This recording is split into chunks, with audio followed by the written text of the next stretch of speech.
दोस्तों, क्या आप भी उन जिज्ञासु लोगों में से हैं जो किसी कमाल के इंजीनियरिंग मावल को देखकर ये सोचने पर मजबूर हो जाते हैं कि इंजीनियर्स और साइंटिस्ट ने ये मुमकिन कैसे कर दिखाया?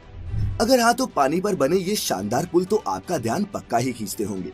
कभी नदी पर तो कभी समुद्र के बीच कैसे सैकड़ों चैलेंजेस से पार पाकर इन नायाब विशालकाय पुलों को बनाया जाता है, जानेंगे मिलकर आज की इस खास वीडियो में। दोस्तों, हम सब ये तो जानते ही हैं कि पानी पर बने ये पुल हमारे जीवन का एक अहम हिस्सा है, क्योंकि अगर ये ब्रिज ना होते तो शायद कई गांव, कस्बे और शहर एक दूसरे से कटे ही रहते।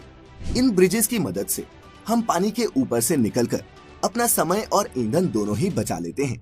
लेकिन इतना काम आने के अलावा दुनिया भर में चलती नदी पर बने ऐसे कई ब्रिजेस हैं जो मशहूर हैं, कुछ अपनी इंजीनियरिंग के लिए तो कुछ उनके आकार और कुछ अपनी हिस्टोरिकल इम्पोर्टेंस के चलते। इंजीनियरिंग डिजाइन के आधार पर पानी पर बनने वाले ये पुल कई तरह के हो सकते हैं।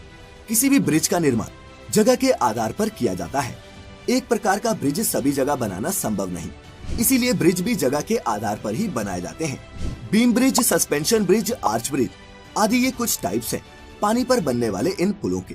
कोई भी पुल तब तक भार सहन कर सकता है जब तक उस पर पड़ने वाला भार डायरेक्ट या फिर इनडायरेक्ट तरीके से जमीन में ट्रांसफर होता रहे।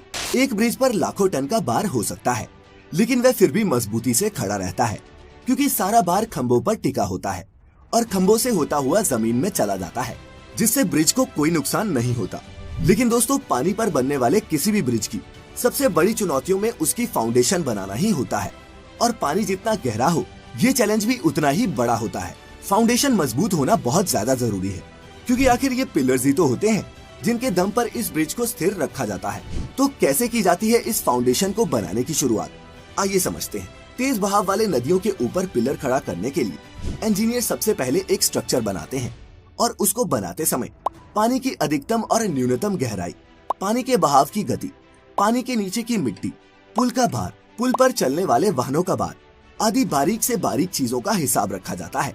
इसके बाद पुल की नींव का प्रकार तय किया जाता है, जिसके हिसाब से नींव बनाई जाती है।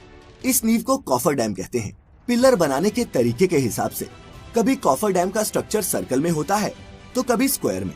अब सवाल ये है कि आखिर ये कॉफर डैम बनता कैसे है? कॉफर डैम को बनाने के लिए स्टील के लंबे लंबे पीसेस एक स्ट्रक्चर पर फिट किए जाते हैं, जिसमें इन्हें सर्कल या फिर एक स्क्वायर शेप दी जाती है, और जब ये बनकर तैयार हो जाते हैं तब इन्हें पानी के अंदर डाल दिया जाता है। दोस्तों, इस स्टील के स्ट्रक्चर को मशीन की मदद से धीरे धीरे पूरी एहतियात से पानी के अंदर डाला जाता है, ताकि ये उसमें अच्छी तरह से सेट हो जाए। इसके बाद मोटर और पंप के जरिए इस पूरे स्ट्रक्चर के अंदर के पानी को बाहर निकाल दिया जाता है, जिस वजह से यहाँ पर एक सूखी खाली जगह बन जाती है। इसी सूखी खाली जगह पर फिर पिलर बनाने का काम शुरू किया जाता है, जहाँ कई सारे वर्कर लगकर इस जगह पिलर बनाते हैं। हालांकि हर जगह इस तरह से काम नहीं किया जा सकता। अगर पानी बहुत गहरा हो तो ज्यादा गहरे पानी में ये कॉफर डैम बनाकर नहीं डाल सकते। जैसे समुद्र में बीम बनाने के लिए समुद्र के तल में सबसे पहले कोई ठोस जगह देखते हैं, उसकी गहराई मापते हैं। इसके बाद उस जगह पर बड़ी बड़ी मशीनों के द्वारा खड्डा किया जाता है, जैसे बोरवेल बनाते समय करते हैं।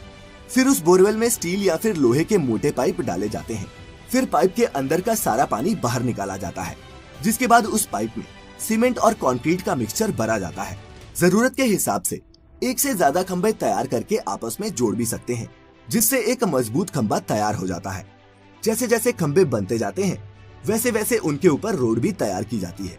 जब दो खंभे बनकर तैयार हो जाते हैं तब सबसे पहले बड़ी बड़ी मशीनों के द्वारा बड़े बड़े उन खंभों को जोड़ा जाता है, और ये सीमेंट कंक्रीट के ब्लॉक किसी दूसरी जगह पर तैयार होते हैं। ब्रिज का आधा काम बाहर कारखाने में किया जाता है और आधा काम समुद्र या नदी जहाँ पर पुल बनाया जा रहा हो वहाँ। बड़े बड़े सीमेंट के ब्लॉक्स को समुद्र में ले जाने के लिए बड़ी बड़ी शिप्स को काम में लिया जाता है।